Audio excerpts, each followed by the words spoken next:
Coming to you live from Tennessee, from the east to the west. We are talking Cowboys everything. And you've just entered the Cowboy Zone. Thank you guys for joining us for another episode of the Cowboy Zone. I'm your host, Marcus Jones, the Glove City Cowboy, coming to you live from Memphis, Tennessee. And this is Lambo from Cowboys, y'all, out of Johnson City, Tennessee. All right, guys. So thank you guys for joining us today. I see we got people coming in. And shouts out to Jack Meeker for all the sharing today. We really appreciate your continued support. We got a lot to talk about today. A very interesting topic. It seems like since I posted about it a couple of days ago, it looks like everybody's starting to kind of talk about it as well. So for all of you guys who's joining us today, we appreciate you coming in and listening to us as we go through free agency and the salary cap. So before we start, Tavis Banks, been following you for a while on Facebook, man. Thank you for joining us today.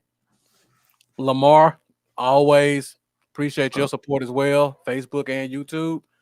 I see we got a couple other viewers watching. So, guys, make sure you get in the comments and let us know that you're there. How you doing, Lambo? I'm good. A little tired. Waking up, drinking I got a little bit of coffee in the glass and getting woke up. Did you get hit by Ice Storm 21 in the South? Yeah. Are you did? Not so much. I guess the ice wasn't horrible, but we've got hit with some good snow. Okay. Quite a bit of snow. A little bit of ice, but not too bad on the ice. Definitely got some snow out here though in the east side of Tennessee. Okay, yeah, we mostly got just a little bit of ice and dealing with that. You know, whenever we get stuff like that in the South, everything shuts down. It was 70 yesterday. You must be in Texas or something. No, Texas is getting hit too. Oh yeah, they are, aren't they? A lot of ice and snow. It's shame. 41 degrees where I'm at. Yeah, where I'm at, I think it's a little bit colder than that. I think we're at 28. Jeez, that's about what it was this morning. Too cold. Yeah. So once again, thank you guys all for joining us today. Today, the topic is going to be cap talk and free agency. Like I said before, I've been posting about it the past 2 weeks on numerous pages. When I see a lot of fans saying that we're not going to be active in free agency and Dak's going to destroy our cap, I made a post about it, and I think a lot of people misconstrued what I said last week. So I decided to do a show today to kind of elaborate on some of the stuff that I was saying in my post. And I see a couple of guys who are in the comments. You guys saw that as well. So first of all, I want to talk about the salary cap and where we are as a team. So as of right now, if we assume that the cap floor will be 175 million, which by the way, there's no way it's going to be 175 million. But if we assume it's that, the cap for the Cowboys is going to be $18 million. Now I'm going to assume that the cap is going to be roughly $185 million. So that'll take our space up to about 28 million. Now, when people hear that and they see that Dak's franchise tag will be 37 million, they say, well, we don't even have enough to sign Dak to a franchise tag. I know we're not going to be able to sign anybody to a free agent deal. And that's where we are today. So, guys, those of you that are watching with us right now, make sure you share this. We're going to dive into some numbers. We're going to explain where these numbers come from and why they're important. So make sure you share it to your personal page, share it to your favorite group. Make sure you like the video as well, no matter where you're watching from. And also make sure you subscribe to our YouTube channels. I'm Bluff City Cowboys on YouTube, and Lambo is Cowboys Y'all on YouTube. So before I get into actual numbers, first of all, we're going to start off with the restructuring because that's where we earn the money. Mm-hmm. Now, there was an article that I know, so I saw Spoonie at Star Game posted today, but a couple other people have as well. And that article talks about how the Cowboys can clear $91 million. I'm assuming Amari Cooper might be one of those restructures. You already know it. That's the first one. But that is an accurate number. First of all, Dallas would never do that because normally when they do restructures in the past, they only restructure what they need. Mhm. And they also try to restructure to make sure they keep at least a $10 million cushion for the regular season in case someone gets injured and they need to make a signing on the fly. What's up, Mendoza? Appreciate you joining as always. I'm about to get into this cap talk in a minute. So what I tried to do was, because I follow numbers quite a bit and I try to be realistic in my thought process, I try to do things the way Dallas does them.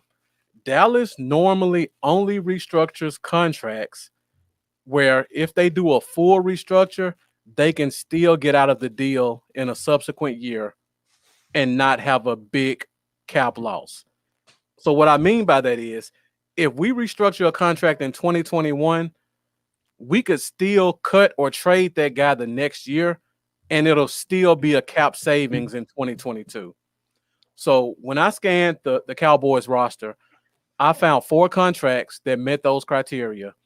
And those 4 contracts led to enough money for us to sign Dak Prescott's franchise tag. So I guess Lambo will get into it now. And again, I see we got a few more people coming in. So make sure you guys share this. Make sure you guys like it. And also get in the comments to let us know that you're there, because this show is generated off you guys' support. And we would not be here if it wasn't for you guys and your great comments and all the things you do to support the Cowboys Zone. Yes, thank you guys. Thank you so much. All right, Lambo. So let's get into it. So of course you said it first. First contract we got to talk about is Amari Cooper. Yeah. This is the easiest contract the Cowboys have, the most straight line contract, and it's the one that saves us the most money. So the way I structured this, and I created this myself, guys. So if you want to get a copy of it so you can share it to another page, just hit me up in my inbox and I'll gladly send it over to you. So what I tried to do was I tried to show the before, which is what the contract actually looks like. And then I showed the after to show you what it'll look like after the restructure. So before we get into it, one thing I want to say, guys, we can't cut or trade Amari Cooper in 2021. And I talk about this all the time. Dead money. Yeah, exactly. Thank you, Lambo. Dead money. When you look at a contract, you have to compare this number to this number. If this number is ever large, if the dead money number is ever larger than the cap hit, if you cut or trade that guy, you're going to take a loss. And in this case, if we cut or trade him, we would lose $6 million in cap space. And some people try to point to the June 1 aspect of this, because of if you do June 1, you can take the current year. For Amari Cooper, his entire contract is guaranteed in 2021. So there's no June 1 you can do to remove this number. If you did, the only thing you would do is take this number from 28 to 22, which would mean you would basically do a June 1 cut and you would save no money. For those reasons, Amari Cooper isn't going anywhere in 2021. It's way too talented. It would make no sense. Exactly. No sense. You're going to basically get rid of a top 25 receiver in the league and not get any cap savings from it. Yeah. That's ridiculous. I think he's even higher than that, honestly, because if you look at how he did this past season with the play of 4 quarterbacks, right, and his knack, or one of the his issues had been consistency throughout the early part of his career, and I think last year might have been one of his most consistent seasons I've seen out of him. I would definitely say that. Yeah, and when you can have consistency with all those different quarterbacks, that's really impressive, and we definitely, I feel like our offense needs him. Yeah. So first of all, what I want to go through is we just talked about the before. Now let's go to the after, assuming we did a full restructure. Now, for you guys that don't know, when a team does a full restructure, that means that they take the entire base salary and they pay it to the player up front like a signing bonus. And then they allocate that money and spread it out over the rest of the contract. So because of league rules, you cannot completely wipe away a player's salary. You can only take him down to the league minimum. And for most veterans, the league minimum is around $1 million, $900,000. But to make the numbers even, I just did it at $1 million. So what I did was I converted $19 million of his base salary into signing bonus.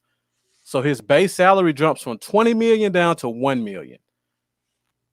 That 19 million gets allocated and spread out over the life of the contract. So as you can see, this number right here, it went from 22 million to 26 and a half, 26.75. That's 19 million divided by 4. So now his cap hit went from 22 million to 6.75 million. That's where the 15.25 million in cap space comes from right there. So we make this one move, that's 15 million more dollars we have to sign him and sign other players. Now here's the beauty of it, which is what I talked about with why Dallas doesn't just restructure everybody's contract. Look at 2022 next year. The dead money is $20 million. The cap hit is $26 million.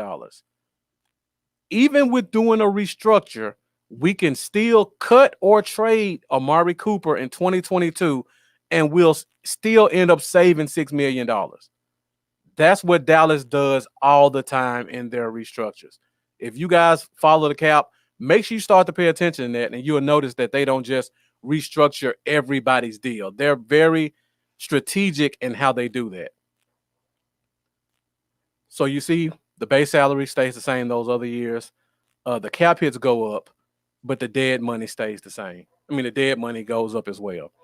And after we get to 2023, if you decide to pay this big $26 million cap hit next year, the year after that, the savings are even more. And like Jaquez Mikhail said, and thank you. I know you've been watching the past 2 or 3 weeks, so we appreciate you tuning in. Dallas can create money whenever they need to. And this is one of those mechanisms. If you guys really pay attention to contracts, every contract the Cowboys do, they always make sure the first year has a low base salary, and then the second year has the ability to be restructured to save them money in year 2. And I don't want to get into Dak talk, but me personally, I think that's the holdup with the Cowboys and Dak. They like to structure their contracts a certain way. Now I don't want to say what the numbers are or how many years, all that, but Dallas has a certain way they like to structure contracts, and I personally feel like Dak's team wants to do it a different way, and Jerry's just waiting until he can get what he wants. Get what he wants. So probably knowing yeah, Jerry. Exactly. So just my opinion, I think Dak is going to sign a team-friendly deal. But when I say team-friendly, I don't mean he's going to take less money or he's not going to get what he deserves. I think the structure of the contract is going to still pay him, but it's going to still be the way that the Cowboys like to do things. And you don't mean team-friendly as in team-friendly 2 years ago. Right. Team-friendly in today's market. So don't expect no like 33 a year type contract. Shane Odom asked a good question. He says, "Is this why the Cowboys garbage pick free agents?" That doesn't have anything to do with the restructure side, but in my opinion, the second part of how they structure their salary cap is they like the dumpster dive, as they call it. So they normally don't like to get out there and be in the first wave of free agency. They've never done that. The few times they did do it, it bit them in the ass, honestly. And I think that kind of deters them from doing it again in the future. When you go back and look at a Brandon Carr and guys like that, when they hit them in the first wave and overpaid, I think that's what scares them. I have faith that they'll get back to jumping in free agency first wave. I feel like they've made a lot of progress in the years and how they change things around. So wishful thinking for me and Lambo, we hope they decide to jump into free agency this year. Yep. And Jaquez, just like you said, it's gonna be a number that Dak likes, but the structure of the contract, I think, is gonna be team friendly. And Manny, sorry, he said structures hurt the Cowboys when the player declines. Short-term solution, long-term problem. That's exactly why I said at the beginning. Normally, Dallas doesn't do a restructure where it handicaps you to a guy for 2 or 3 years. Most of the time, when they do a restructure, they're still able to get out of that guy's contract in the next year and save some money. So the D-Law talk, D-Law won't get restructured because if you restructure D-Law, you're stuck with him for 3 more years. And I don't think he's. I don't know. We'll see. We'll see how it goes. But I feel like something tells me there's going to be a decline over the next couple of years or so. I agree. And by the way, thanks for tuning in, Manny. And I just wanted to throw this in real quick. If y'all like the Cowboy Zone logo that we have, he actually created that. So if you want to see some of his work, you need logo work done or anything like that, check him out on Instagram at Cowboys Nation ATX. Yeah, he made your logo as well, didn't he, Lambo? Yep, he did. Mm-hmm. Yeah, Manny's very talented, and we appreciate him for supporting us with that logo. Kerry Teagle, thank you for joining us as always, man. We always appreciate your great comments. Jaquez coming in with some great comments as well. We appreciate that. And you're right. You don't have to hit. You just got to hit on free agents you pay. You don't have to do it every year. Just hit when you do hit. Exactly. Dallas has normally been second wave. Nobody complained about Robert Quinn a couple years ago. When they hit, they do hit well. But Laurent Robinson, remember that one? Laurent Robinson. We hit sometimes, but the problem is they always wait till a second and third wave before they do hit. Now, for me, I'm always a glass half full kind of guy, and we always say, well, Dallas never hits on the first wave. I can remember 5 years ago when Dallas never drafted offensive linemen, and look at how quick the strategy changed. Yeah, so it can happen. You never know. I can remember when we went and took a CD Lamb. Exactly. and that threw us all off. So yeah, I can remember when we wouldn't pay more than $1 million for a backup quarterback, and look what we did last year. That was the first wave signing. If you think about it, it wasn't a starter, but it was definitely a guy who could come in and play if you need him to, which he proved. Something tells me, speaking of all this, I remember when we couldn't, or what we've been talking about. I think that we're going to be saying that this coming season at the safety position. I had this weird feeling we've been ignoring safety for a while. I feel like we're going to have some type of big impact at safety, whether it's free agency or the draft with the high pick. I agree 100%. I don't mean pick 10, but I could see us going safety as early as the second round or getting a big free agent. I agree too. And this is the perfect year to get a free agent safety because it's going to be a ton of them. William Coulter, thank you for joining us. Shane, I have heard the Russell Wilson rumors. To be honest, I don't believe them. He ain't going nowhere. It's hard to believe that if Seattle has a problem with his cap number or Russell Wilson wants out, it's hard to believe that they would trade Russell Wilson to get Dak Prescott and pretty much start over where they were with Russell Wilson 2 years ago. The logic doesn't make sense for them to start over like that because they have Russell Wilson under a long-term contract. If they traded for Dak and whoever, and you can't, like I said before, you can't trade Cooper. If you trade Coop, you lose $6 million in cap space, a valuable cap space. Yeah, so you're losing talent on the offense and cap space. That makes no sense. So yeah, I don't believe those rumors are true at all, especially to Dallas. Now, if the Colts come calling, or Carolina or Chicago, I may believe something behind those rumors, but not in Dallas. All right, so again, before I go to these next three guys, let me emphasize this. When you think about restructures, again, don't think about, well, this player has been underproductive in my opinion, or he may not be able to play a full season or things like that. when teams look at restructures, specifically Dallas, they look at, am I going to keep this player on the team for one more year? And can I cut or trade him the next year without losing cap space? So just remember that when I show you guys the next 3 players I have up here, because I know the comments may start ringing once I put a couple of them up here. So let me go to player number 2. And player number 2 is the second hot button player behind Dak Prescott. And that's Jalen Smith. Now, looking at Jalen Smith's contract, again, we go to base salary right here. Base salary is $9.2 million. Cap hit is $11.8 million. People say he's getting overpaid. That's actually a number 8 linebacker cap hit. Now, whatever you think about Jalen and the tackles and all that, he still makes the tackles. He's still a talented player. He's not what we want him to be, but he's a talented guy. So if you wanted to cut Jalen this year, you look at his dead money and his cap hit, you could save $5 million by cutting him this year. For those of you who think you want to cut him. Now, again, look at the bottom right here. Look at how much you can save by doing a restructure and you still have him on the team. So the question I tried to post last week that I think people were getting confused by, would you rather cut him and save $5 million, or would you rather restructure his deal and have him here and save $6 million? And if you decide to cut him next year, then you can still cut him and save $5 million. That's the option right there. That's the key.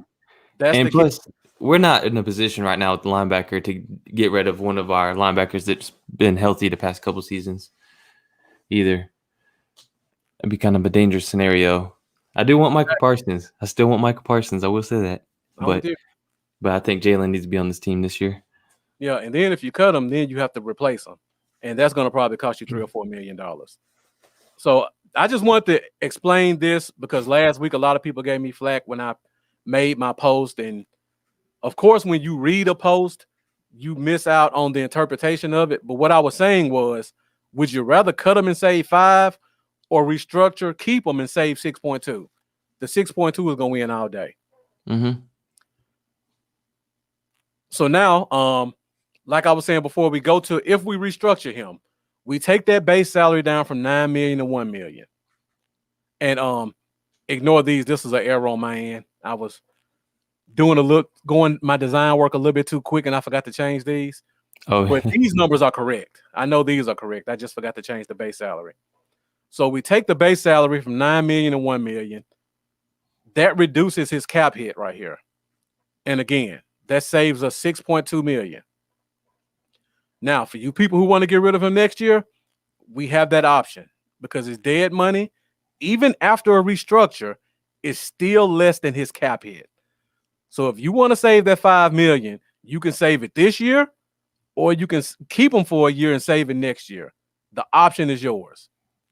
That's the easy option. Easy option. You want $5 million or $6.2 million this year, right? Or do you want $5 million now and not have them, or do you want $5 million next year and you have them this year and get 6.2 this year? Exactly. For the restructure. Exactly. The numbers just make sense to keep them here. It makes perfect sense for the people say you want to get rid of them. We could talk about the production now you want to. Cheeto, okay. He's a talented player, and if you keep him, you can save more money than if you cut him. I've been saying I would like to see us bring him back on a friendly deal if we can get one. Yeah. A lot of people want to see him walk, but I think it'd be good to have him stick around. I agree. And I got a couple of free agent ones once we get through the restructures, once we save all this money that I'll go through in a minute. I just want to make sure I put this one out there. And Knicks, I'm with you. We got to give him another shot.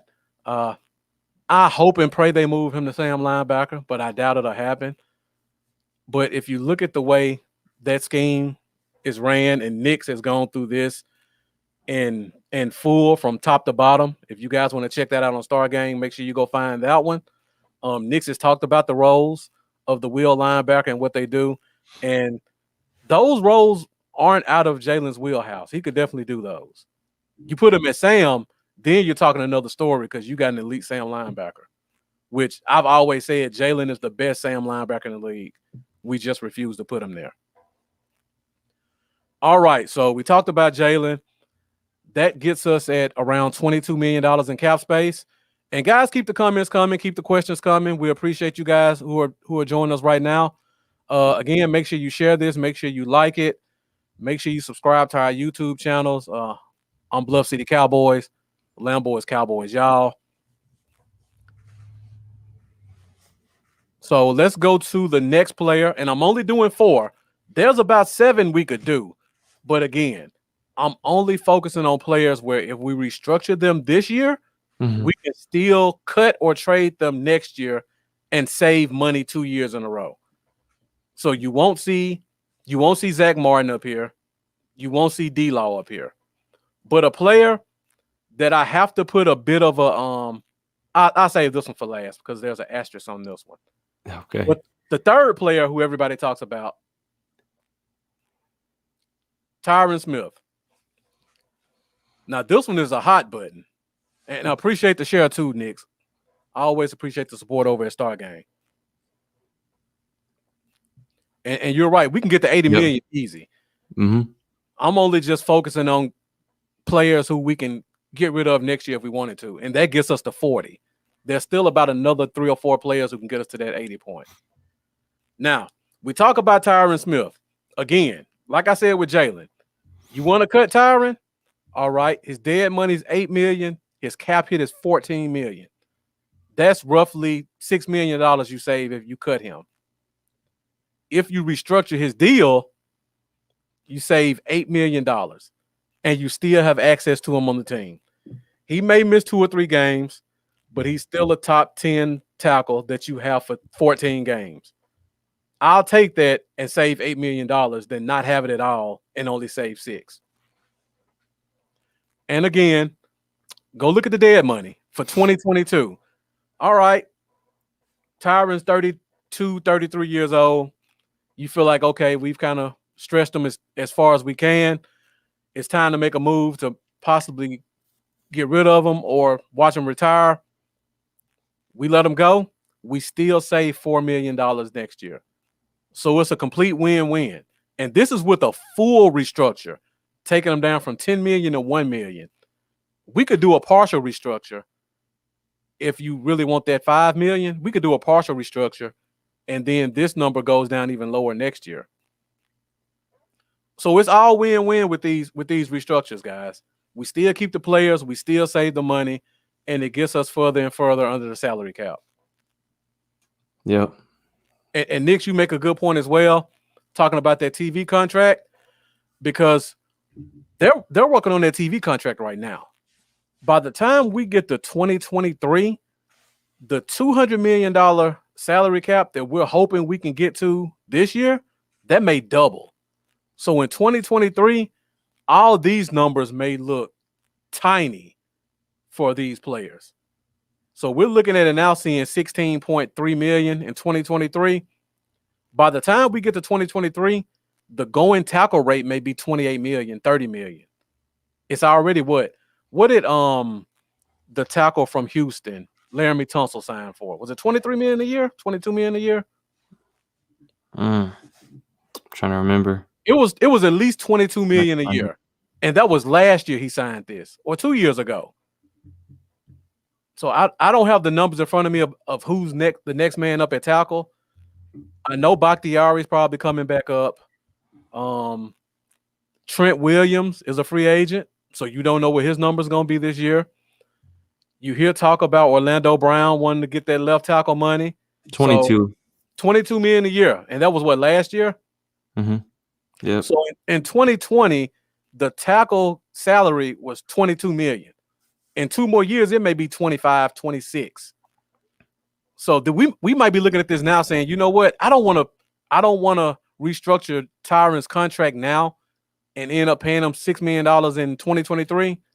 We may look at this and be like, that's a huge discount, even at 10 games a year. But yeah, exactly, Shane. We can't cut Tyron right now. And doing this restructure gives us more money to help us get a bridge guy in here or draft a guy. And then next year, if you decide, you know what, it's time for Tyron to hang him up, we don't end up like we did with Frederick or with Roma, where we take a huge cap hit to get rid of the guy.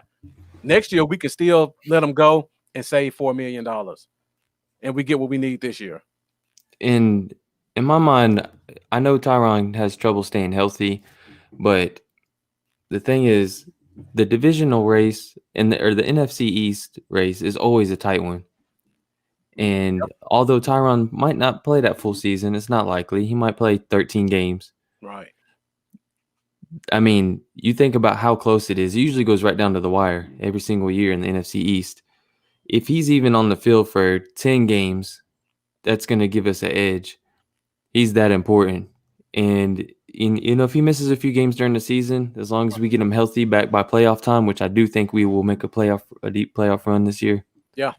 I mean, I know he's on his last leg, but the guy, when he's on the field, he's a difference maker. Yep. I feel better about him being out there for 12, 13 of those games than Brandon Knight starting all 16 of them. Him on his last leg is probably still better than 25% of left tackles on fresh legs. Yeah. So let me just put it to you guys in this way. If you talk about playing a complete season. If we restructure him the way I say, his cap hit is only $5.9 million. You telling me you're gonna complain about having Tyron Smith for $5.9 million this year? What other tackle can you get for that cheap to come in and produce for you at all? That's a steal. And then I feel very comfortable having Brandon Knight behind him. Exactly. So Jeff, thank you for joining us. Appreciate you hopping in. Those veteran left tackles are few and far between. It's an offensive line league right now. Talented offensive linemen are hard to find, especially left tackles. I just want to hear good news on Lau Collins. Yeah, exactly. I saw somebody posted a video today of him doing his kick slides. Look pretty good. Okay.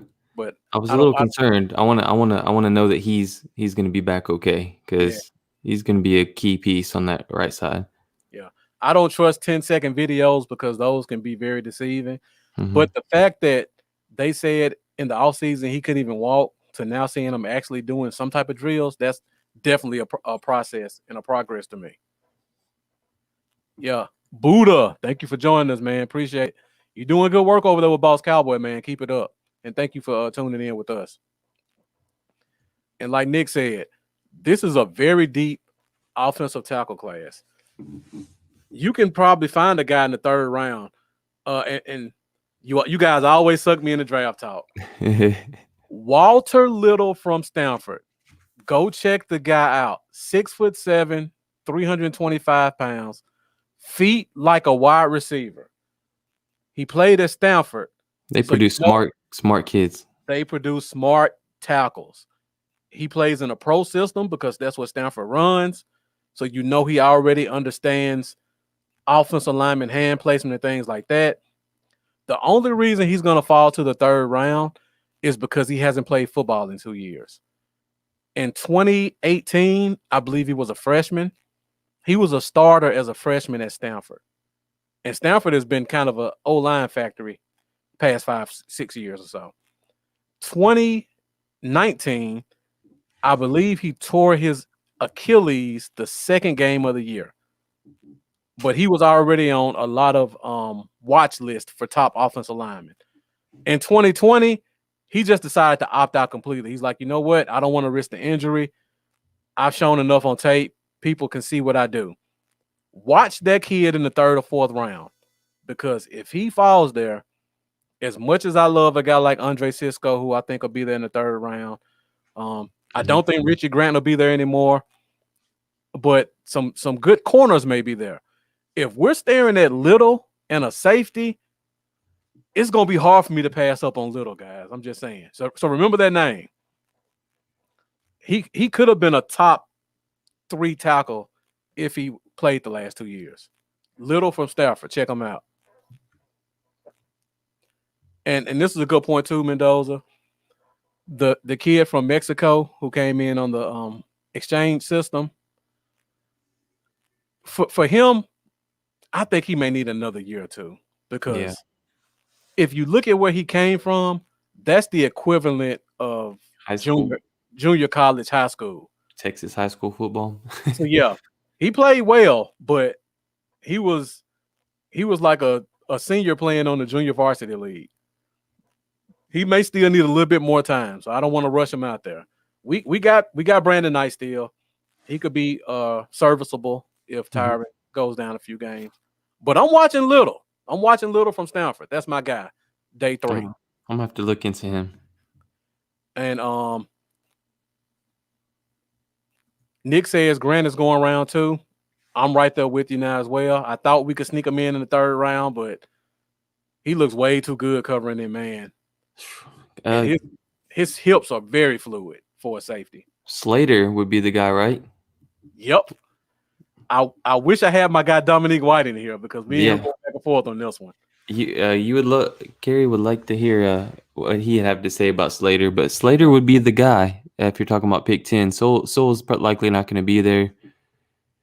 The guy that could play tackle and guard, it'd be Slater at 10. Slater, worth the number 10. Slater is probably one of the best guards that's come out in the past 3 years. I don't think he's a tackle, but as a guard, I'll take him at 10. I just can't trust him at tackle. But at guard, he's worth a top 10 pick. And to add on to that, Kerry, the 2nd round, I know we want a corner there. Corner's going to be deep right there. But the 2nd round is the sweet spot for guard tackle guys. You got Vera Tucker from USC. You got Alex Leatherwood from Alabama. You got I always mispronounce his name, Eichenberg from Notre Dame. And you know what Notre Dame guys do when they come into the league. I'm trying to think of who else we got. We got a guy I like a lot. Mayfield from Michigan. He's probably my 3rd favorite tackle in the league in the draft this year, behind Sewell and Darrisaw. But he can play some guard.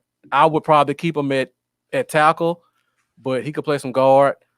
I wouldn't move Sam Cosmi from Texas to guard. He's a pure tackle. He's pretty much Connor Williams, but better feet.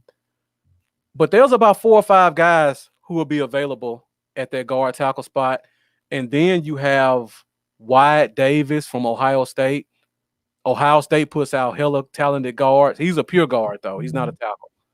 But there's about 5 or 6 options that'll be available in the 2nd round. And that 2nd round could either go offensive line or it could be corner safety.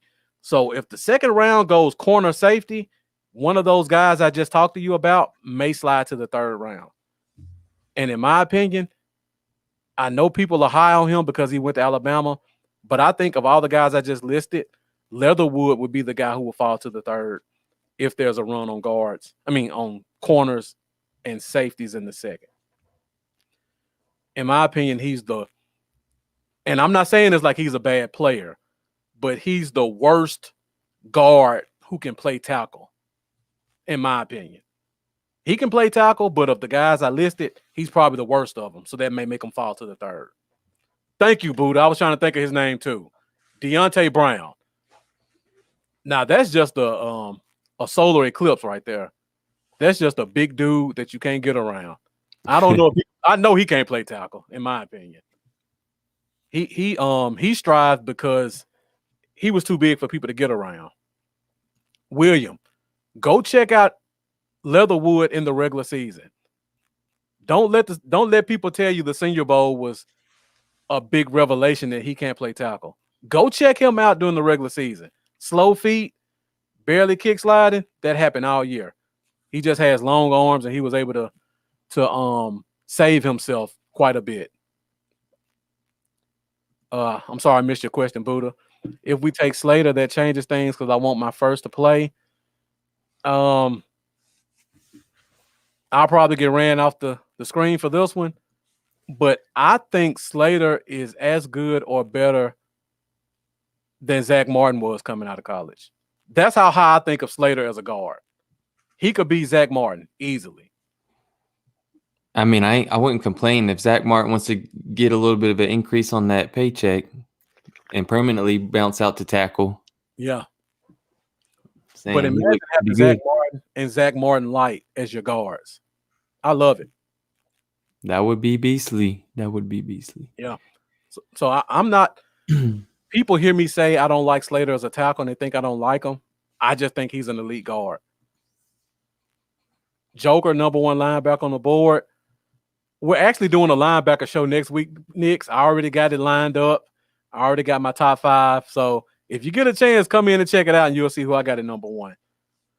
I'm still hanging on the Parsons right now, but Lambo, before we move on to the next guy, I know you heard the talk about Parsons and the reports from the school, right? About the hazing and grinding on guys and telling them welcome to prison.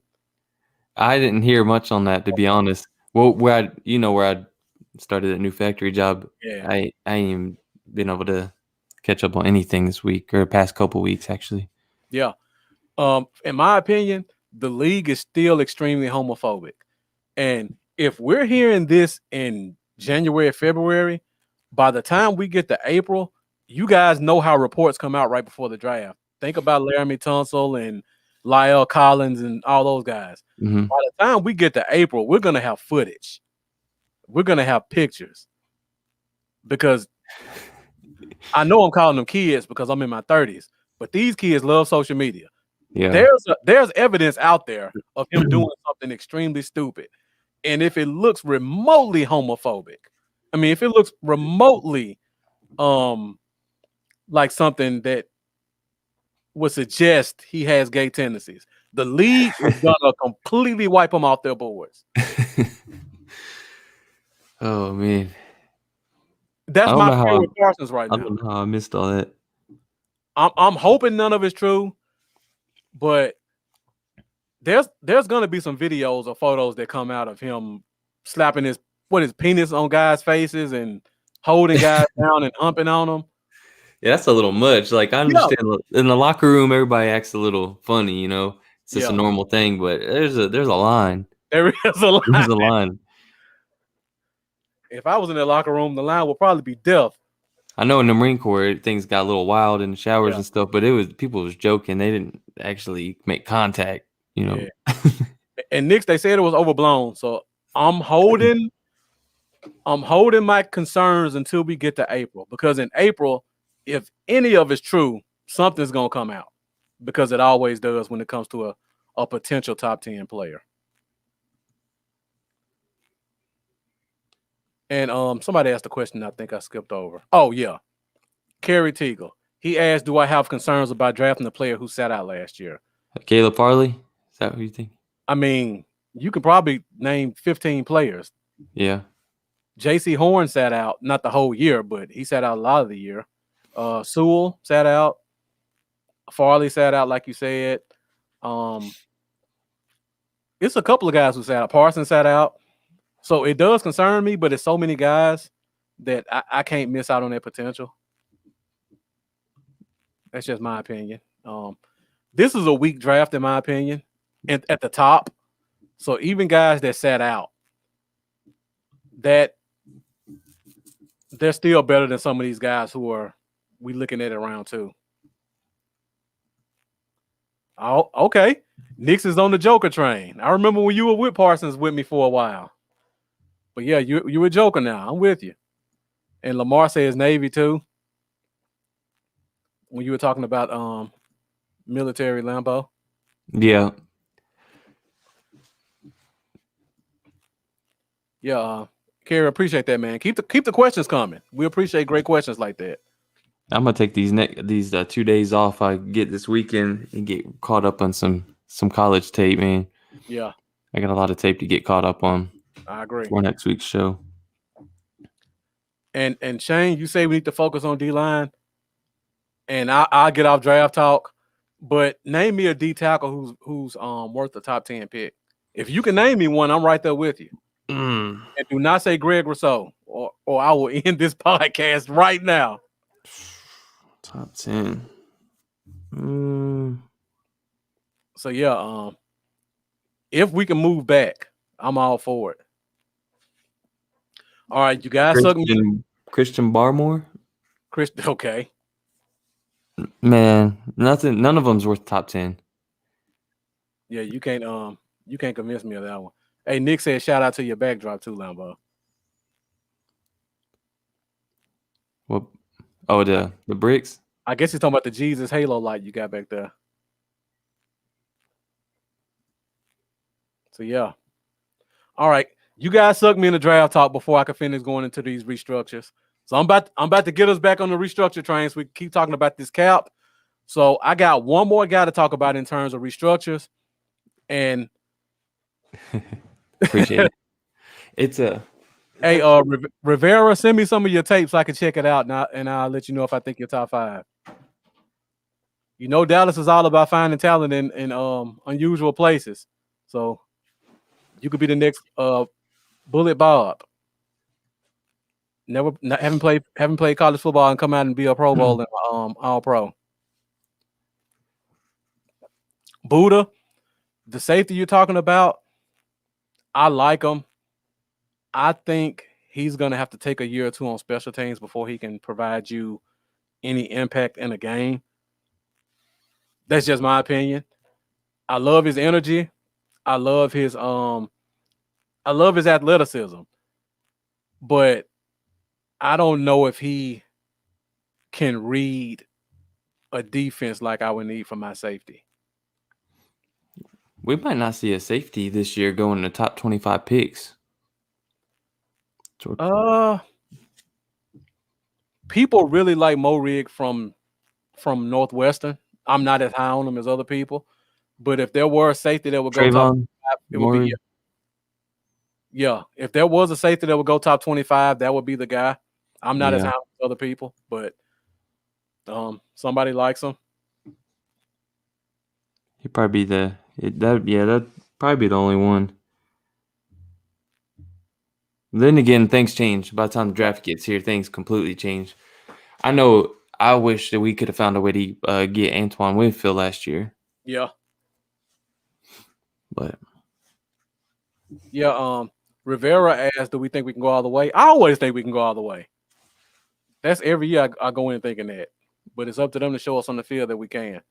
I really do. I really do think that. And maybe it's bias, but when you think about the team we have, the talent we have, I know we got bias as fans, but I mean, you just go down the roster and you talk about the talent we have, especially on offense.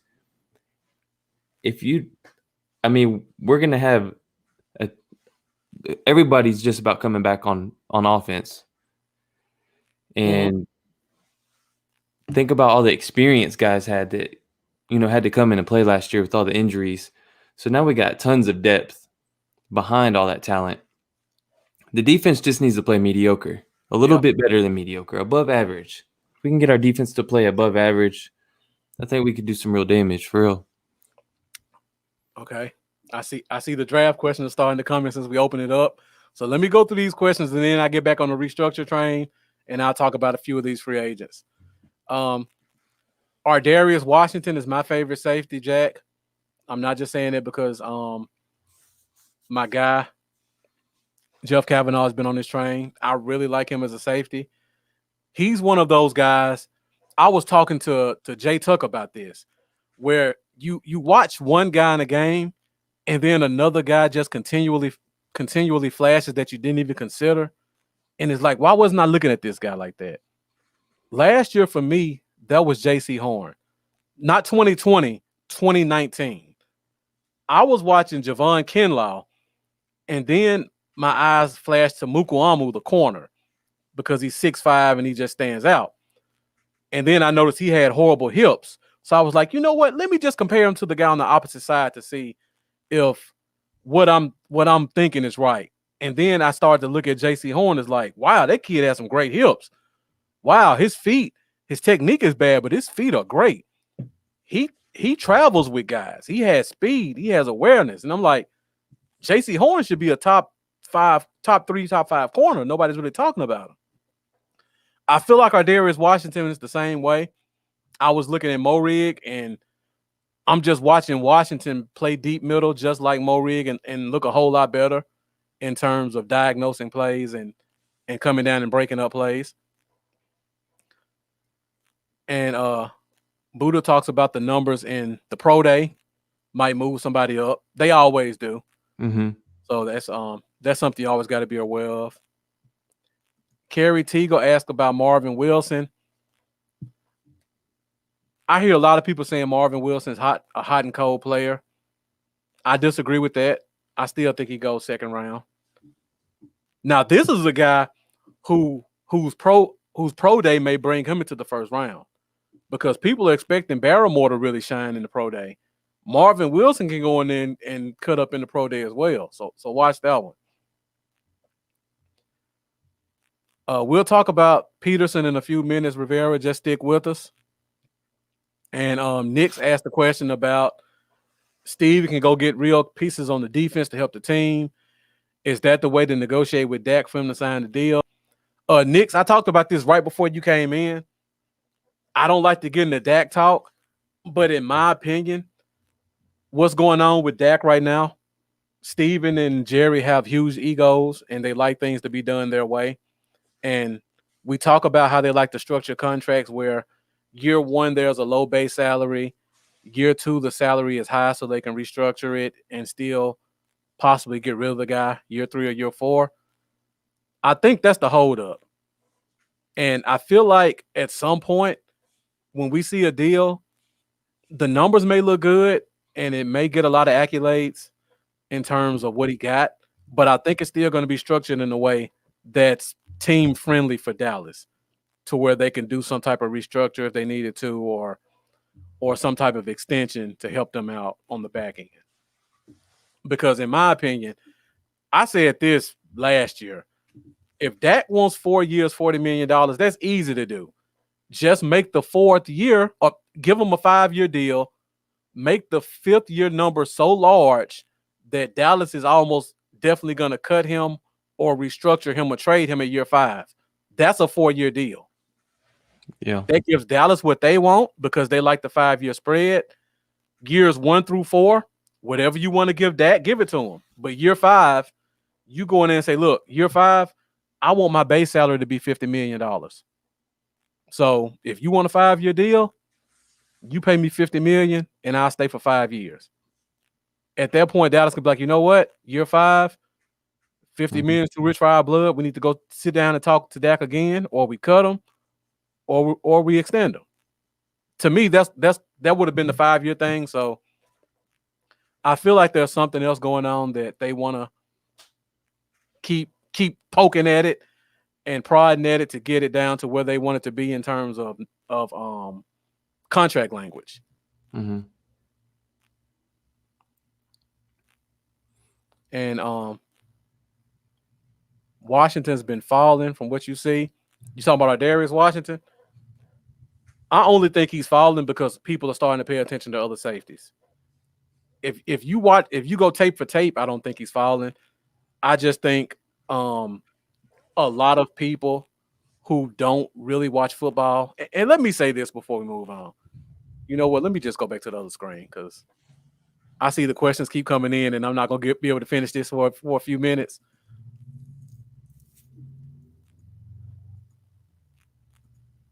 So let me say this, and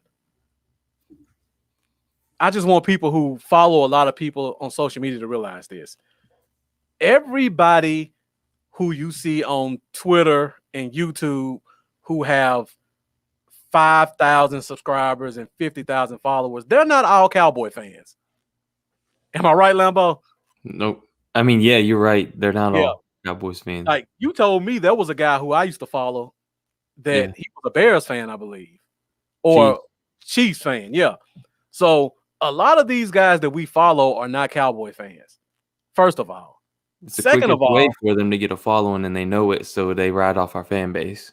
Exactly. There's a lot like that. Yeah, definitely. Second of all, a lot of these guys don't watch football the way the guys in the comments watch football. Like if you really pay attention to some of these guys, and I know Nick talks about this all the time too, you start to see those trigger phrases where you see one guy post this phrase, and then you start to see this phrase pop up on about 5 or 6 other people's timelines, and everybody's in love with this guy because so and so gave him a stamp. That's how it works. A lot of us, like Knicks and Tuck and Boss and West Coast Lambo, we watch football year round, and we don't have to wait until the Senior Bowl to say Richie Grant is a good player, because we've already seen 2 or 3 games of UCF and saw this guy flash. So stuff like that you just got to be aware of. Sometimes these guys aren't falling. It's just they're not the flavor of the week, because somebody that a person didn't watch is finally starting to get some recognition from them. And that stuff always works itself out by the time you get to the draft. The downside to that is by the time we get to the draft, everybody's talking about a guy like you just said, Washington. And Washington may be the first or second safety taken. And then people are going to say, well, that team reached, because I've been hearing Richie Grant and Javon Holland for the past month. And now I think those guys should be the top safeties, when the tape said Washington has been a top 3 safety this whole time. So just something to make yourselves aware of. But just looking at these comments, I know you guys watch a lot of football. You don't fall for the smoke screens like other people do. So I know I'm just pretty much preaching to the choir at that point. I like listening and I don't trust. And I will say, Lamar, I don't think, personally, I don't think we would go Kyle Pitts with what we have on the team. Although I love Kyle Pitts, I think he's amazing. If we did do that, though, Dak has got to be thinking, you know what, I gotta give a little bit on this deal, because you give me CeeDee Lamb, Michael Gallup, Amari Cooper, Ezekiel Elliott, that O-line, and then Kyle Pitts. Yeah. Oh man, I gotta stay here. You can take a few million off my base salary. I love Kyle Pitts. Me and Nick's been talking about Pitts since September. He's awesome, man. I like Parsons. I like Parsons a lot too. But every time I talk about Parsons and how great he is, I always end it with, I like that Pitts guy. Well, we'll find out if we're really going BPA or not, because if he's there at 10, yeah, probably be the best player available at that spot. And Jack Meeker, I'm extremely sick of it. When I see somebody post it, I just scroll by now. Yeah, Deshaun Watson for Dak, all that mess. Yeah. All right. Let me keep it going. I didn't know they made a new hype video. I have to check that out. Without Dak in it. Yeah. All right. Kerry Teagle. That's the guy I was thinking about when I said Bears. I didn't want to say any names, but you put it out there. I didn't. Okay. Yeah. I know who you're talking about. I called him out like 2 or 3 days ago, actually. Yeah. Yeah, and like I just said, Buddha, I know you follow football probably more than me. So he's falling now because people are starting to see Richie Grant. Yeah, Jeff, you did call Darnell Savage. I didn't see that one. All right, I say the piss talk for Stargate. I know that's 100% team Pitts over there, so I leave that to them. Rivera talks about Peterson. You brought that up before. Thank you, getting us back on task. Let me go back to the restructures, and then we'll talk about a few free agents. So give me a minute as we go back to this other screen, and we'll go ahead and finish this talk up.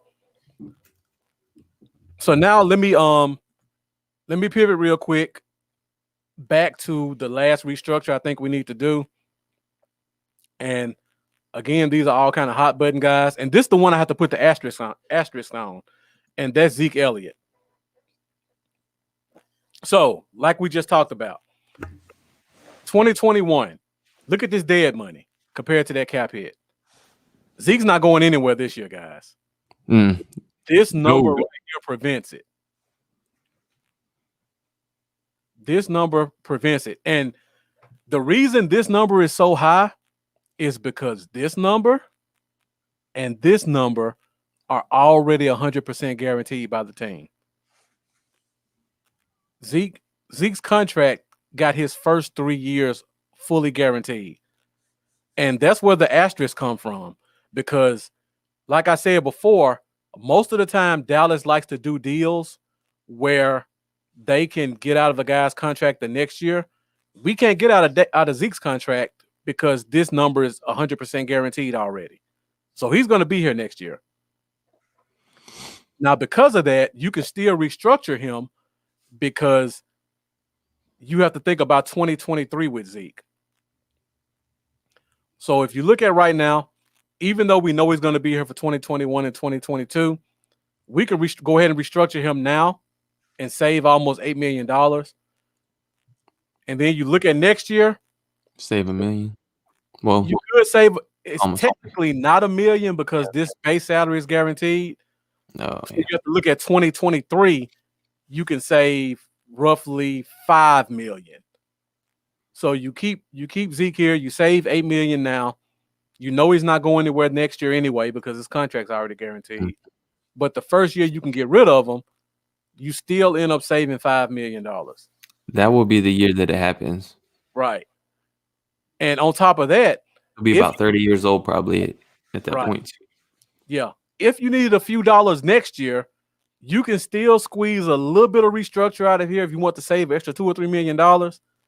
This number will probably go up to about 13 or 14, but that's still $2 million in saving. So for a guy, and if you look at it, look how many years Zeke still has left on his contract. He still has 6 years left. And what's important about that, you see the dead money these last 2 years are zero. That's because you can only restructure a deal for up to 5 years.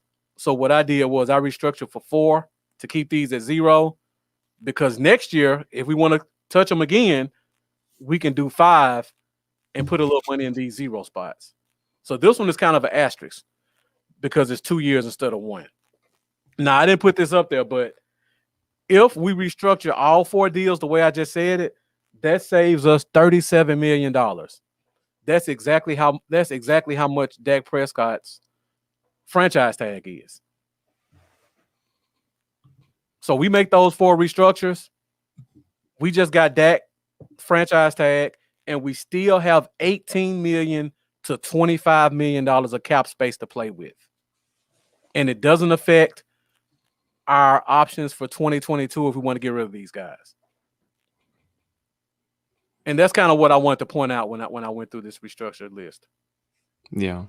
And Kerry, that's exactly what I've been saying. And I'm a big Zeke fan, but just being realistic with it, yeah, that bugs me too when you allocate that much of your of the team salary cap to the running back position, and you look at the Super Bowl winning teams and their running backs on the roster. The trend is not promising for teams that pay that kind of money to the running back. Not in the salary cap area. Yeah. But we can do it. We can do it. We can do it. But these are the 4 contracts I would touch this year. Like Nick said at the top, there are about 3 or 4 other contracts we could touch to get us to $90 million. I wouldn't touch those unless we really start playing around in free agency. Because if we do this, we have $18 million to play with at a minimum.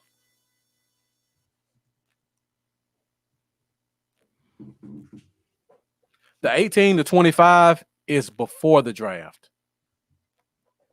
But for the draft, you only need about $4 million in cap space to sign all your draft guys. So let's assume where I think it'll be closer to $27 million. So if we take $4 million off that, we still got $23 million pre-draft to use on signing free agents. And remember, I said Dallas normally likes to keep about 7 to 10 during the season in case an injury happens. So now, before we get out of here, we're at an hour, 5 minutes. I want to hit on a couple of these top dollar free agents, and I know Nix is going to like this because, number one, we're starting with his top free agent. People like to say, well, we can't sign Dak and sign top free agents. I'm about to show you that is a myth. And we're going to start off with 3 of the top free agents who fit our biggest needs on defense that we could all sign for contracts that would be top market value, but cap friendly for this year. And we'll start off with the first one. Give me 1 second. And that is Justin Simmons. I posted this one on Stargame earlier today to kind of give you guys a teaser of what I'd be talking about. But this is the guy right here. He's rated the number 1 safety in the in free agency. And if you guys look at this contract, if you got questions, feel free to get in them. And also make sure you share this because I'm going to talk about the top free agent at safety, corner, and defensive tackle. And I know a lot of people say that's not possible for us to sign them. So make sure you share this so they can hear how we can sign them. Now, remember I said we got $18 million in cap space to play with. Look at Justin Simmons' contract that I created. I didn't pull these numbers out of my ass either, guys. I actually went out and researched, and I looked at the top 4 contracts that are available right now for top free safeties. This contract that I put would be the highest paid safety in the league right now. 4 years, $60 million. That's $15 million a year. $33 million guaranteed. That's $1 million more than the next guy. $16 million signing bonus. That's $1 million more than the next guy. Look at how I restructured the deal underneath it. Look at that cap hit for year 1. $6 million. You get the top safety in football free agency, and it only costs you $6 million this year. Now, we don't worry about next year because, as I said, we can move the cap however we need to do what we need to do. So if $14 million is too high next year, we can restructure him, or we can restructure somebody else to get us under the cap. Or we can wait for that TV deal to hit and watch the cap go from $200 million to $400 million overnight, or $300 million, whatever you think. It's going up. $14 million is going to be laughable in a year. Yep. And man, I really think, I don't know if it'll be Justin Simmons, but I would like it. I would like that. But I do think we're gonna have a safety in this free agency that everybody's gonna be fond of. Exactly. There's a lot of them. There are. And I pulled a couple of names up. I don't know if you had a chance to look, Lambo. But you look at a guy like a DeMonte Kazee from Atlanta. He played in Dan Quinn's system last year. Undersized guy, but he has like 7 picks in 1 year before. How much do you think that's going to cost them to sign him for a 1-year deal? Probably about $4 or $5 million for 1 year. Yeah, roughly. I don't think he's a guy you would sign to a long-term deal because of his size. So it's going to be a 1-year deal. Who else we got out there? Keanu Neal, Marcus Williams, Malik Hooker. Yeah, but even if you signed a top guy, the first year of his deal is going to be similar to this one because this is the top contract right now, and that's $6 million cap hit. So if you're gonna sign a guy to a 4-year deal, and you're gonna pay him top money, you may as well go for the best. Yeah, now, we like you just said, we could sub Marcus Williams in right here. We could sub Marcus May. The cap hit probably still won't be more than $6 million for either of those guys. It may be less if you sign them to less signing bonus, which you probably would, because they wouldn't be top safeties.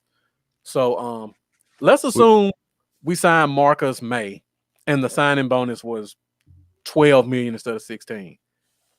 You drop $1 million off this cap hit. So now you got a top safety for a 4-year deal for $5 million.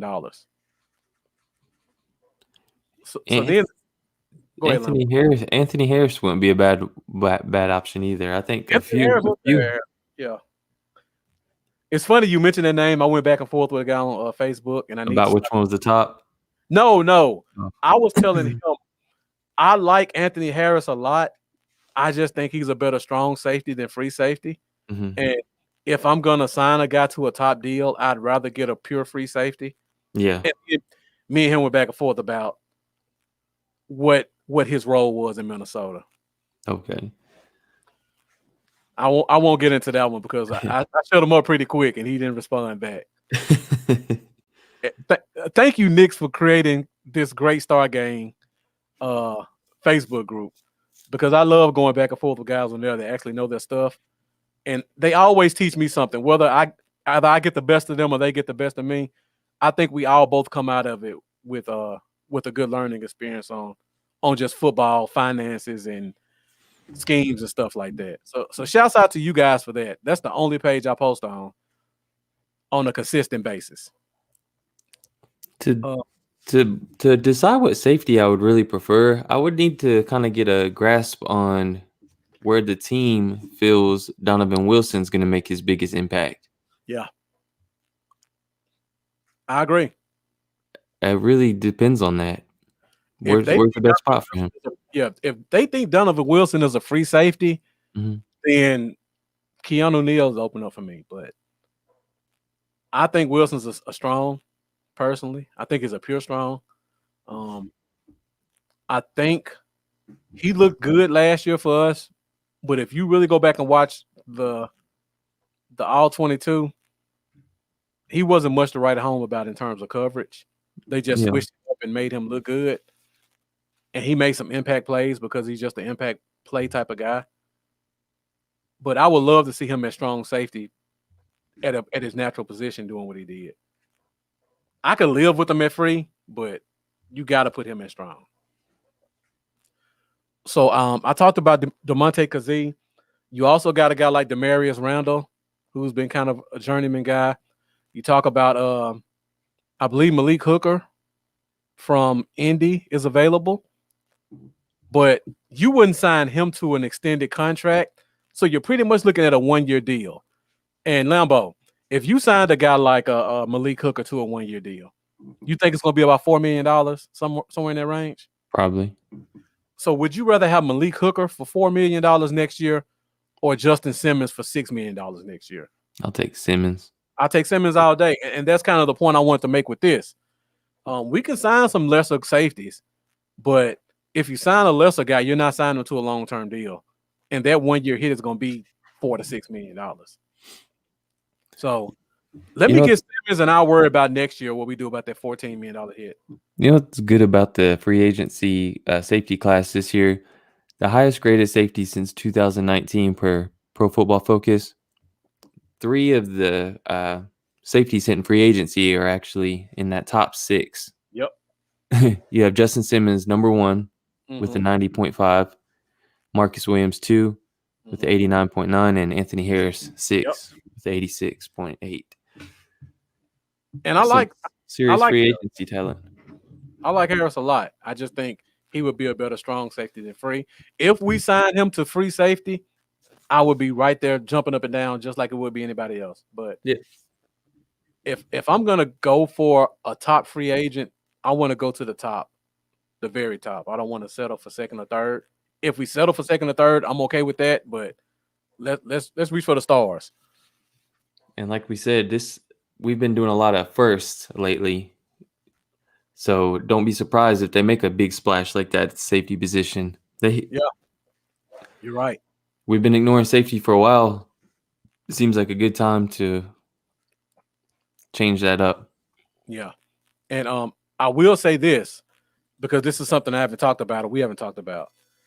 Go back to 2019 and look at how much clout our defensive coordinator had in terms of the draft and in terms of free agency. Rod Marinelli pretty much called his own shots and who he wanted. Mm-hmm. Now, the guys he wanted didn't pan out, but when it came to the draft and free agency, whoever he said he wanted, there was always, well, Rod likes this guy, so that's why we took him. Mm-hmm. We can go down the list, Taco Charge and whoever you want to say. Insert high effort, low athleticism defensive tackle. You can go through a long list of those. Those are rod guys. So they give the defensive coordinator a lot of leeway. Look at last year. Dontari Poe. What's the defensive end we traded for? Everson Griffin. Mm-hmm. The defensive tackle that got hurt. Gerald McCoy. Yeah, Gerald McCoy. Those weren't signings we were making years past. Those were signings that were signed off on by a Jim Tomsula or a Mike Nolan. Then you go look at the safety who didn't make the team. I don't know why I'm bad with names right now, Lambo. Who's the safety from Green Bay? Clinton Dix. Those weren't moves we were making in the past. Those were moves that were signed off on by the defensive coordinator. So our defensive coordinators have a little bit more clout that we want to give them. So let's just hope Dan Quinn comes in and says, this is a guy I want, and hopefully the team will go for him. That's kind of what I'm hanging my hat on.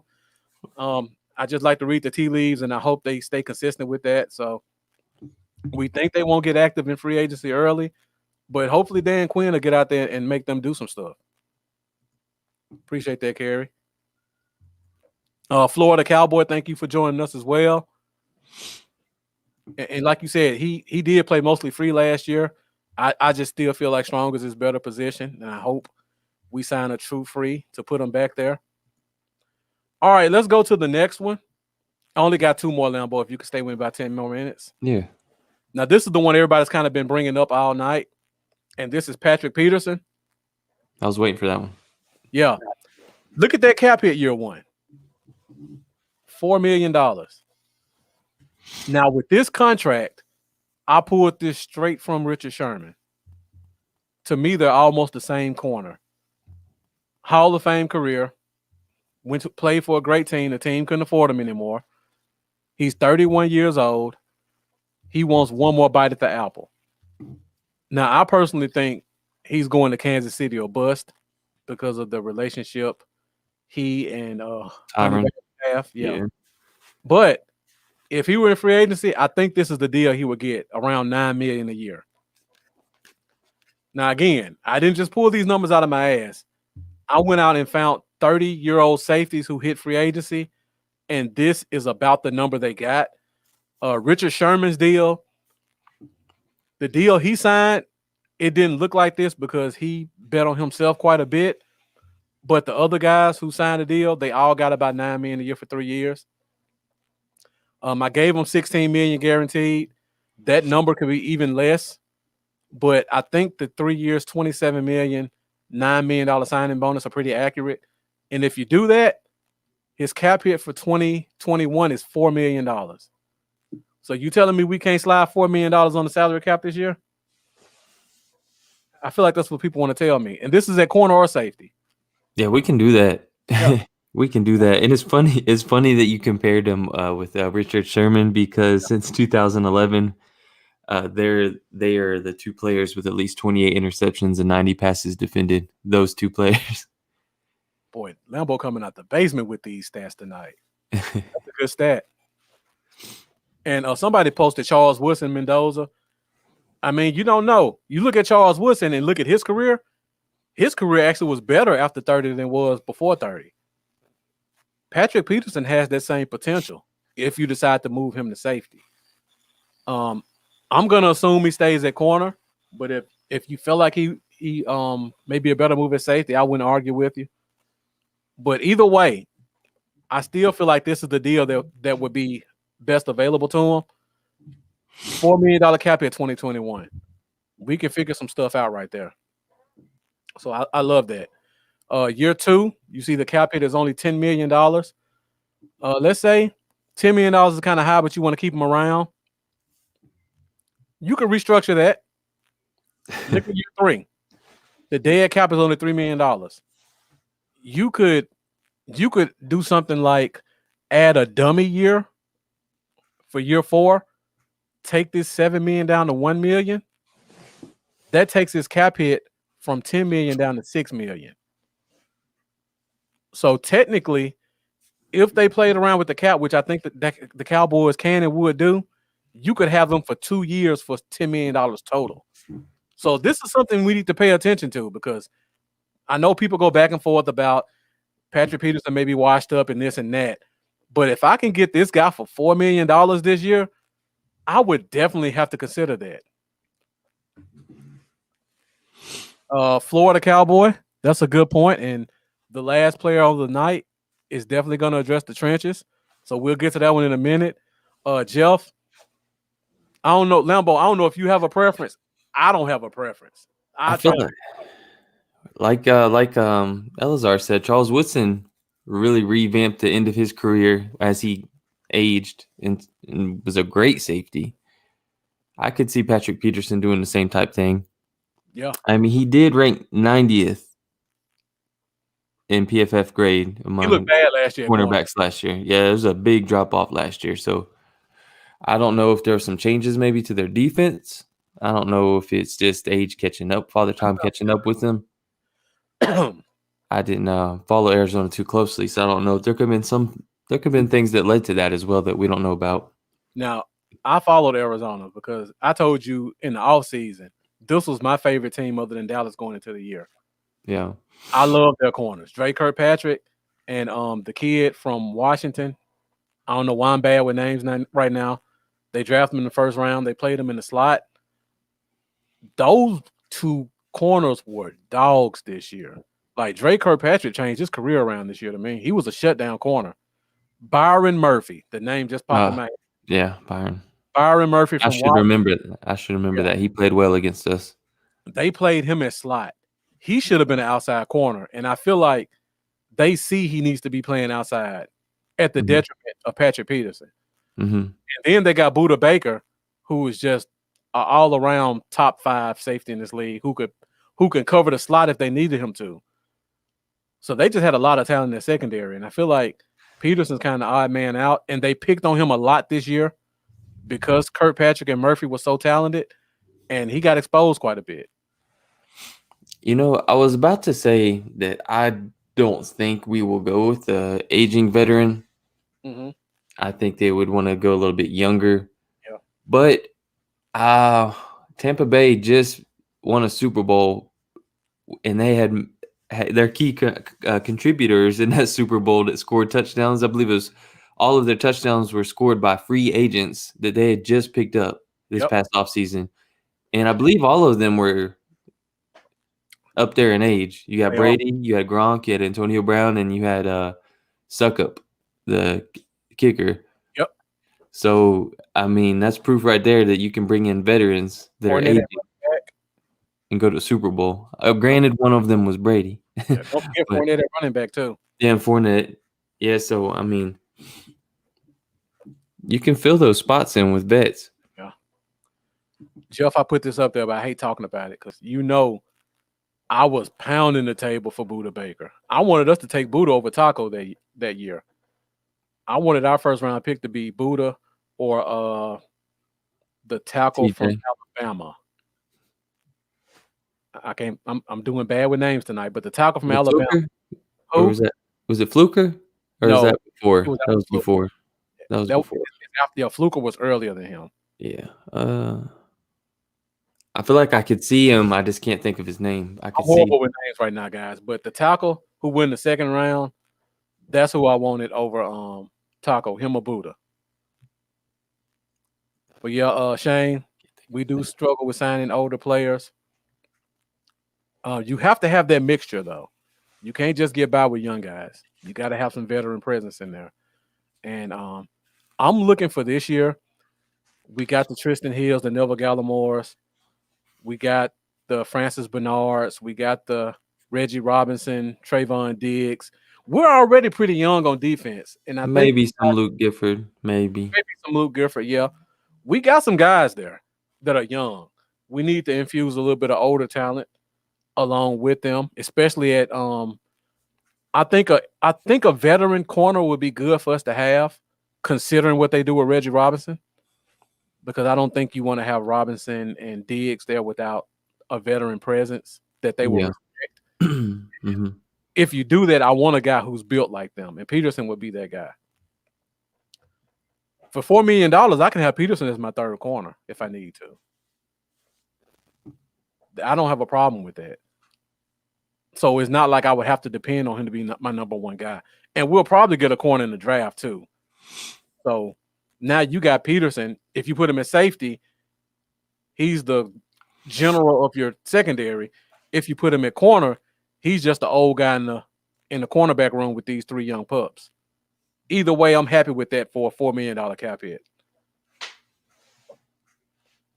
Yeah, Kerry. Him and Kittle were going back and forth quite a bit during this year. Yeah, Buddha, I know. I was mad about that too, for sure. All right, so last guy, and then we'll get out of here. I know Florida Cowboys said we need to invest in these trenches. So the last free agent I want to talk about is one we've talked about quite a bit. My favorite guy, Dalvin Tomlinson. Now, for this guy, I didn't put him as the top nose tackle contract. I put him at third. I looked at Eddie Goldman's contract from Chicago. So I put him right around that range, second, third guy. So I put him at $9.5 million, $10 million if you want to call it that. But I put it 9.5. $21 million guaranteed, puts him top three. $12 million signing bonus puts him at number two. That's usually the number most guys try to point at to say, hey, look at me and look how much money I got. Top nose tackle available right now, depending on who you guys like. Look at that cap hit for 2021. $5 million. And you got him signed for the rest of his prime. $5 million this year. Now, I pulled up a couple other names that we really like talked about. Snacks Harrison is a guy people like to talk about. Mm-hmm. Snacks is going to cost you about $2 or $3 million, I think. I think it's going to cost you at least $2 million if you sign him. Give me Tomlinson for $5 million. Right. Jonathan Hankins from Oakland. He's probably going to cost you $3 million for 1 year. Right. So people look at these big numbers and see $38 million and all this and that. Don't worry about that. We'll worry about that when we get to it. All I'm worried about is 2021. How much is that cap hit going to be 2021? $5 million? Let me go through the free agent list and see. Puna Ford. I know Mendoza's high on Puna. Puna will probably be closer to a league minimum guy. I would probably say he's about a $2 million guy. I would still rather have Tomlinson than Puna, personally. Now, if you want to talk Puna versus Antoine Woods as a backup, I'll have that discussion. Do I want to pay Antoine Woods $3 million on a 1 year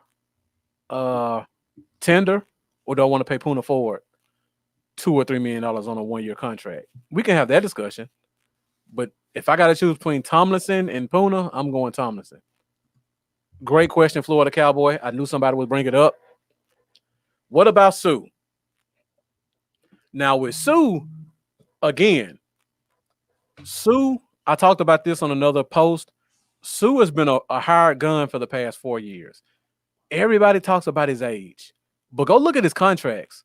Sue has not made less than $8 million his entire career. Even last year, he made 9.5, I believe, or 8.5, something like that. Sue is going to cost you some money, and he just won a Super Bowl. So if he made $8 million last year, he's going to get at least $8 million this year, if not more. So do you want Sue for 1 year for $8 million or Tomlinson for 1 year for $5 million, but you still have his rights for 3 more years? I'm still taking Tomlinson. Jeff talks about Vita Vea. Again, he just so you already got that and you took him out of Gregory's number? It was this Photoshop someone threw together for Dalvin Tomlinson. He's going to have to change the number, though. Yeah, because Gregory can't get suspended for weed this year, so he'll probably play. Yeah. But yeah, Jeff talks about Vita Vea. Again, he just won a Super Bowl. The price is going up. So if we think we can get him, it's going to cost us more than Tomlinson, more than likely, even though the production is not the same. Shane says he doesn't want Sue. I mean, I can't say I blame you. He's 35 years old. Yeah. He's only signing 1-year deals, guys. You're not gonna get him for 2 years and be like, let's ride your career out in Dallas. No, he's going Darrelle Revis route. I'm doing 1-year deals for as much money as I can get until I can't play anymore.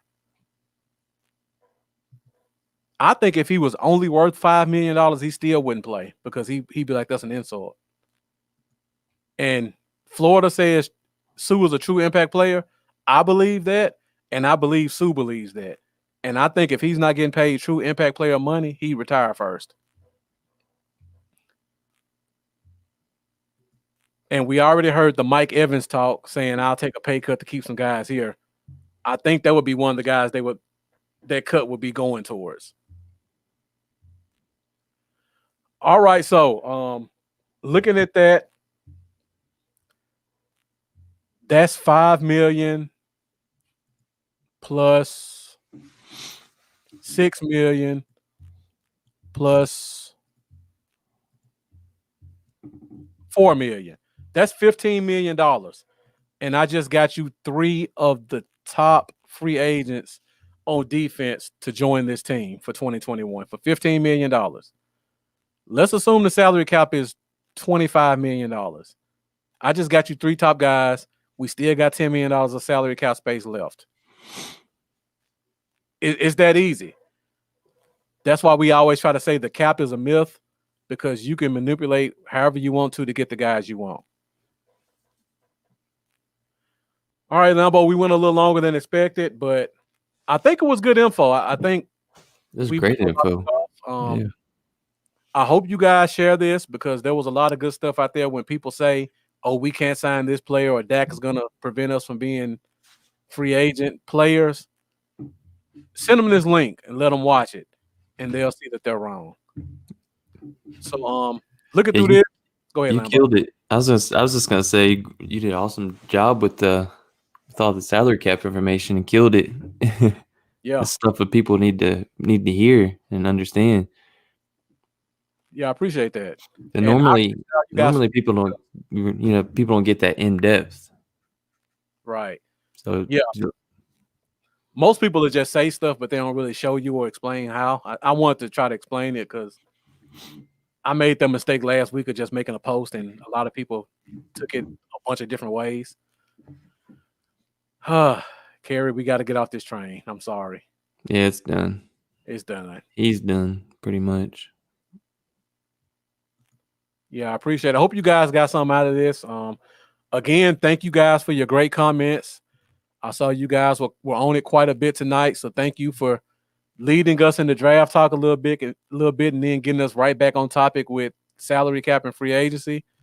You guys are definitely the MVPs when it comes to doing this podcast, and we appreciate all you guys' support. And next week, I'm working on getting some special guests from another podcast, some guys I've been kind of linking up with in the DM, so hopefully they'll come and join us. I think we're gonna do linebacker talk next week, Lambo. Well, how you feel about that? I like that. Okay, so we'll do top linebackers in the draft next week. I saw Nix was talking about Joker quite a bit, so if you guys want to see what we think and our rankings of our top linebackers, make sure you join us next week to see that. And as always, like I said before, make sure you follow us on social media. And in a minute, Lambo will give you guys his info, and we'll close this thing out. So, Lambo, if you want to, go ahead and hit him with that social media.